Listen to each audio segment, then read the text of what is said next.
દુર્યોધન પાસે જ્યારે પરમાત્માએ વિરાટ સ્વરૂપ ધારણ કર્યું, ત્યાં યુદ્ધને બંધ રાખવા માટે પરમાત્માએ વિરાટ સ્વરૂપ ધારણ કર્યું હતું.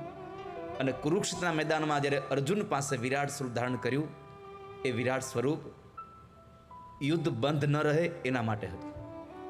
ત્યાં દુર્યોધનને સમજાવવા માટે કે તું કશું ન કરીશ, અહીંયા અર્જુનને સમજાવવા માટે હવે તું ચાલુ થઈ જા. ઉત્તિષ્ઠ કુંતેય, હે કુંતાના દીકરા, ઊભો થા, તું તારે યુદ્ધ કરવાનું છે. તો માણસની નજર ન હોય તો ભગવાન ન દેખાય ક્યારે. તો પરમાત્માએ આ ગોવાળિયાઓનો જે ભરોસો એ તૂટી ન જાય. અને તમારી ભક્તિમાં ભરોસો જ કામ કરે છો. તમે કેટલા કલાક ભજન કરો છો, કેટલા જપ કરો છો, એક આસને બેસીને નામ લ્યો છો, આ બધું મહાત્મ નથી. પણ જેટલું ભજન કરો છો એમાં તમારો ભરોસો કેટલો છે એ મહત્વનો છે. તમને શ્રદ્ધા કેટલી છે?